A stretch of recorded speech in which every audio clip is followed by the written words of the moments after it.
Traders point அன்பர்களுக்கு சிறப்பு வணக்கம். நம்ம டிஸ்க்ளைமர் எடுத்துக்கிறோம். நம்ம செபி ரிஜிஸ்டர் அட்வைசரோ ஆர்ஏஓ கிடையாது. நம்ம இங்கே பேசக்கூடியது எல்லாமே தகவலாக மாத்திரமே பார்க்கப்படணும். இது யாருக்கும் முதலீடு சம்பந்தமாகவோ பங்குகளை வாங்கவோ விற்கவோ எந்த ஆலோசனையும் கொடுக்கப்படலை. எல்லா தொழிலையும் ரிஸ்க் இருக்கும். ரிஸ்க்கை புரிஞ்சுட்டு எச்சரிக்கையோட தொழில் செய்யும்போது எல்லாமே நல்லாயிருக்கும். நம்மளை ஆதரிக்கிற அனைத்து நல்ல உள்ளங்களுக்கும் நன்றி. வளமுடன் வாழ்க. நண்பர்களை நம்ம நெக்ஸ்ட் 50ல் ரிசல்ட் பப்ளிஷ் ஆன கம்பெனிஸாக பார்த்துட்டு வரோம். அந்த வரிசையில் இப்போ நம்ம பார்க்கக்கூடியது வருண் பிவரேஜஸ், விபிஎல்னு சொல்கிறது. இவங்க trend line classification expensive star அப்படின்னு சொல்லியிருக்கிறாங்க. இப்போ ப்ரைஸ் 1502 ட்ரேட் ஆகிட்டு இருக்கு. டியூரபிலிட்டி ஸ்கோர் 60 இருக்குது. ஃபினான்ஷியலாக ரொம்ப ஸ்ட்ராங்காக இருக்காங்க. பட் வேல்யூஷன் ஸ்கோர் ரெட்டில் வந்துருச்சு, 11 இருக்குது. ஸோ இது over valuation R expensive valuation அப்படிங்கிறது கிளாசிஃபிகேஷனில் இருக்குது. மொமெண்டம் ஸ்கோர் 70 இருக்கிறதுனால இன்னும் புல்லிஷ் ட்ரெண்டுக்குள்ளேயே தான் ட்ரேட் ஆகிக்கிட்டு இருக்கு. பட் அனாலிசிஸ் ப்ரைஸ் டார்கெட் 1443ன்னு சொல்லிட்டு டவுன் சைட் பண்ணியிருக்கிறாங்க. பிஇயை பொறுத்த வரைக்கும் செல் ஜோன் தான் காட்டிக்கிட்டு இருக்கு. இவங்களுடைய ஃபினான்ஷியல் கீ மெட்ரிக்ஸை பார்த்தோம்னா இன்ட்ரெஸ்ட் கவர் ரேஷியோ 13.8 இருக்குது, கரண்ட் ரேஷியோ 1 இருக்குது. ஸோ இப்போ இது நல்ல ஸ்ட்ராங்கான ஃபினான்ஷியல் பேக்ரவுண்டு இருக்கிறத காட்டுது. ஆர்ஓசிஇ அண்ட் ஆர்ஓஇ ரெண்டுமே பார்த்தோம்னா எபவ் 25%, நியரிங் 30%, எபவ் 25% கன்ஃபார்ம் எடுத்துருக்குறாங்க. இப்போ ஒரு 30% நெருக்கி எடுத்துகிட்டு இருக்கிறாங்க. அப்போ ரிட்டர்ன் இன்னைக்கு இருக்கக்கூடிய ஒரு பிஸ்னஸில் 20%, 30% எடுக்கிறதுங்கிறதெல்லாம் பயங்கர கஷ்டம். இவங்க அசால்ட்டாக எடுத்துக்கிட்டு இருக்கிறாங்க அப்படிங்கிறது தான், அசால்ட்டுங்கிற வார்த்தை சொல்லக்கூடாது, இவங்க நல்லா எடுத்துக்கிட்டு இருக்கிறாங்கங்கிறது தான் அப்ரிஷியேட்டபுளாக இருக்குது. ஸோ இப்போ இவங்க நல்ல ரிட்டர்ன் கிடைக்கிது. அதே சமயத்தில் டெப்ட் டு ஈக்விட்டி 0.7 இருக்குது. டாலர் நம்மளை பொறுத்த வரைக்கும் 5 தான், தியரிட்டிக்கலாக 5 தான், 0.5 தான் சொல்லுவோம். ஆனால் இது 0.7 இருக்குது. அப்போ இது டாலரன்ஸ்குள்ளே இருக்குது. காரணம் என்ன அப்படின்னு சொன்னால் இவங்களுடைய ஃபினான்ஷியல் ஸ்ட்ரென்த்து நல்லா ஜாஸ்தியாக இருக்குது. அதனால் அந்த 0.2ங்கிறது டாலரேட் பண்ணக்கூடிய கேப்பபிலிட்டியில் தான் இருக்குங்கிறது தான் நம்ம சொல்கிறோம். அதே சமயத்தில் இந்த சைடு பார்த்தோம்னா பிஇ ரேஷியோ 9.6 இருக்குது. ஸோ இப்போ இது நம்மளை பொறுத்த வரைக்கும் ஓவர் வேல்யூஷன் 25க்கு மேலே போகுது அப்படிங்கிறது. சரி, ஏன் இவ்வளவு ஏற்றி இருக்கிறான்?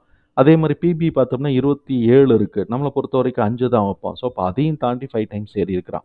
இப்போ ஏன் இதை மாதிரி இருக்குது அப்படின்னு சொன்னாக்க, இந்த பெரிய இன்வெஸ்டர்ஸ்லாம் இவங்க நெக்ஸ்ட் 2 இயர்ஸ், 3 இயர்ஸ், 4 இயர்ஸுக்கு பிஸ்னஸ் அனாலிசிஸ் பண்ணுவாங்க. நிறைய சுச்சுவேஷன்ஸ்லாம் உள்ளே தூக்கி போட்டு சேஸில் பண்ணுறவங்களும் இருக்கிறாங்க. இவங்க பிஸ்னஸ் ஸ்கோப்பை பார்க்குறவங்களும் இருக்கிறாங்க. ஸோ இப்போ அந்த மாதிரி அனாலிசிஸ் பண்ணும்போது நெக்ஸ்ட் 2 இயர்ஸுக்கு இது பெரிய லெவலில் வரலாம், 3 இயர்ஸுக்கு பெரிய லெவலில் வரலாம்னு சொல்லிட்டு சர்டன் பீரியடையும் சரி அதோடைய பிஸ்னஸ் ப்ரொஜெக்ஷன்ஸையும் நல்லா பண்ணியிருப்பாங்க. அதனால அவங்க ஹோப்ஃபுல்லாக ஏற்றிட்டு வந்திருப்பாங்க அப்படிங்கிறது என்னுடைய கருத்து. ஆனால் நம்மளை மாதிரி ஸ்மால் இன்வெஸ்டர்ஸ் இந்த மாதிரி இடத்துல ரிஸ்க் எடுக்கலாமா அப்படிங்கிறது, இது இண்டிவிஜுவல் டிஸ்கிரிப்ஷனாக இருந்தாலும் என்னை பொறுத்த வரைக்கும் நான் என்ட்ராக மாட்டேங்கிறது தான் நான் சொல்லக்கூடியது. 1 இயர் ஃபார்வர்டு இபிஎஸ் என்ன செய்யுது அப்படின்னா 20.2 இருக்குது.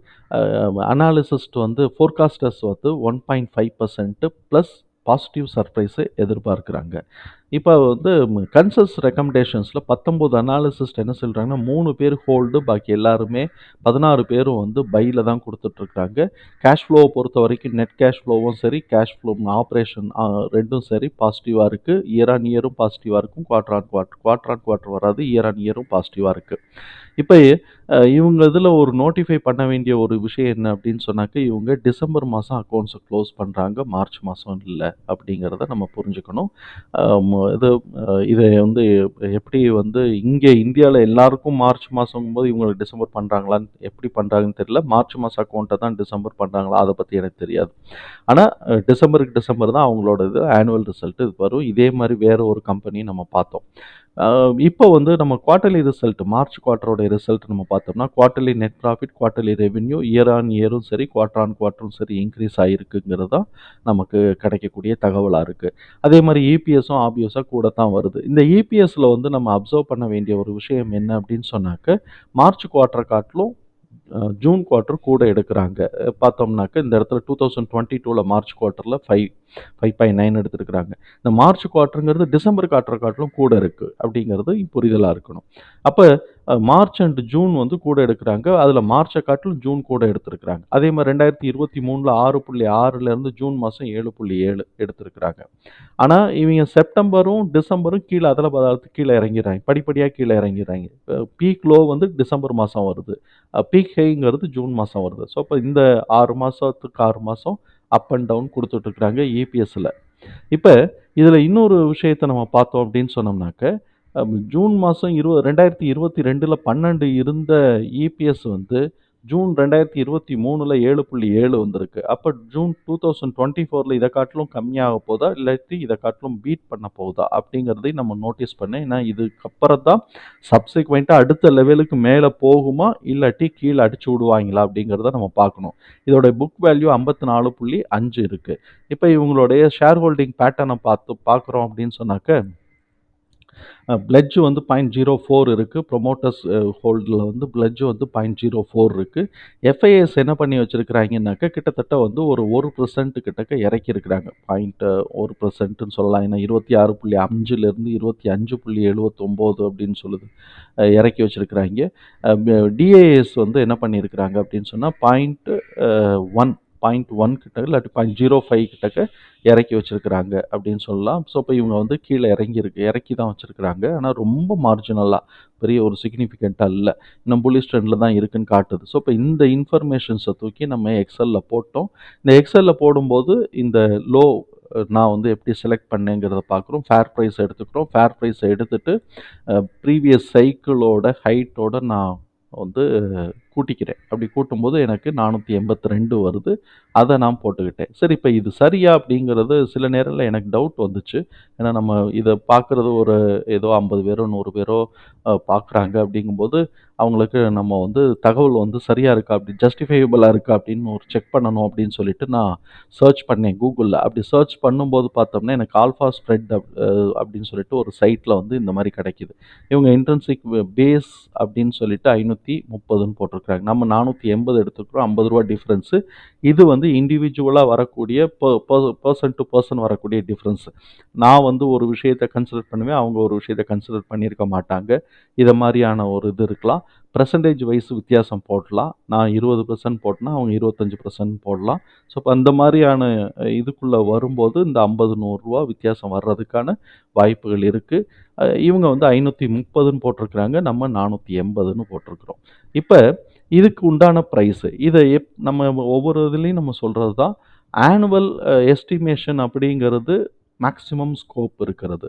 அதுல எவ்வளவு வந்து அச்சீவ் பண்ணியிருக்கிறாங்க, இல்லாட்டி ஹோப் அச்சீவ் அப்படிங்கிறது வந்து டிடிஎம்மாவோ அ குமுலேட்டிவ் குவார்ட்டரோட இபிஎஸ் குவார்ட்டரோட குமுலேட்டிவ் ரிசல்ட்டாவோ இல்லாட்டி டிடிஎம்மாவோ இருக்கு அப்படின்னு சொன்னாக்க, இது வந்து ஒரு ஸ்கேல் டூ அச்சீவ். நம்ம இந்த இடத்துல ஒரு ஸ்கேல் இருக்கு அப்படிங்கிறத நம்ம புரிஞ்சுக்கிறோம்.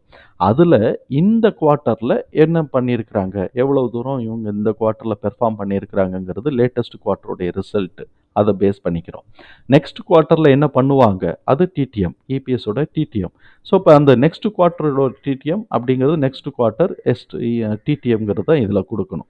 இப்போ நம்ம வந்து இதில் வந்து நமக்கு புரிதல் என்ன, மேக்ஸிமம் ஸ்கோப்பு ஆனுவல் எஸ்டிமேஷன், அதில் வந்து அச்சீவபிள் மெட்டீரியலிஸ்டிக் ஸ்கோப்புங்கிறது வந்து குமுலேட்டிவ்ல இருக்கு. அதில் இந்த பர்டிகுலர் குவார்ட்டரில் இந்த குவார்ட்டரில் என்ன பண்ணியிருக்கிறாங்க, நெக்ஸ்ட் குவார்ட்டரில் என்ன பண்ண வாய்ப்பு இருக்கு அப்படிங்கிறத பார்க்குறோம். இப்போ இந்த 4 வேல்யூவும் தூக்கி நம்ம வந்து மனசில் வச்சுட்டு லெவல்ஸை வந்து சார்ட்டில் நோட் பண்ணிக்கிறோம். அப்படி நான் நோட் பண்ணிவிட்டு 625 டு 640, 552 டு 553, 482ங்கிறது நம்மளுடைய லோ ஸ்கோர். இதை தூக்கி நான் உள்ள தூக்கி போட்டேன். இந்த 4 வேல்யூ தூக்கி 639 டு 640, 625, 552 டு 553 இது எல்லாத்தையும் போட்டேன். இவன் ரூ. 1500 போயிட்டு இருக்கிறான். இப்போ இவன் இதுக்கு மேலே போகணும் அப்படின்னு சொன்னாக்க, அதிரி புதிரியா மேலே வந்து இபிஎஸ் எடுத்து புக் வேல்யூ இன்க்ரீஸ் ஆகி போகணும். இனிமேல் இந்த வருஷத்துக்கு புக் வேல்யூ இப்போ இன்க்ரீஸ் ஆகிறதுக்கு வாய்ப்பு இல்லைன்னா, வருஷம் தான் புக் வேல்யூ இன்க்ரீஸ் ஆக போகுதுன்னு வச்சுக்குவோம். சில பேர் அப்படி கொடுத்தாங்கன்னா அதையும் நம்ம ஒத்துக்கலாம். இப்போ வந்து இபிஎஸ் அதை தாண்டி மேலே போனால் மேலே போகிறதுக்கு வாய்ப்பு இருக்குது. இபிஎஸ் வந்து ஓரளவுக்கு மெயின்டைன் பண்ணக்கூடிய அளவுக்கு இல்லாமல் கீழே பிஸ்னஸ் இறங்கிருச்சுன்னு வச்சுக்குவோமே, எவ்வளவு லேட்டாக ஏறி இருக்கோ சரசர சீக்கிரமாக இறங்கிரும். அதுதான் இங்கே இருக்கக்கூடிய இந்த ஹை வேல்யூவில் இருக்கக்கூடிய ப்ரைஸோட ரிஸ்க்கு. ஆக நம்ம வந்து மார்க் பண்ணக்கூடியது 625லேருந்து 639. நம்ம வந்து என்ட்ரி வந்து இந்த இடத்துலலாம் இப்போதைக்கு எடுக்கிறதுக்கான வாய்ப்பு என்னை பொறுத்த வரைக்கும் இல்லை. ஏன்னா எனக்கு இதில் பயம் ஜாஸ்தி. 552 டு 553 அதுக்கப்புறம் 482ங்கிறது லோ ஸ்கோர். ஸோ இப்போ இந்த வேல்யூக்கு கரெக்ஷன் ஆகணும். அப்படி இல்லைன்னா இது மேலே ஏறணும், இல்லாட்டி அது கீழே இறங்கணும். ப்ரைஸ் கீழே இறங்கணும், இல்லாட்டி வேல்யூ மேலே ஏறணும். இருந்தால் நம்ம வந்து கன்சிடர் பண்ணலாம். தகவல் நமக்கு பயனுள்ளதாக இருந்ததுன்னா சங்கருக்கு ரொம்ப சந்தோஷம். நம்மளை ஆதரிக்கிற அனைத்து நல்ல உள்ளங்களுக்கும் நன்றி.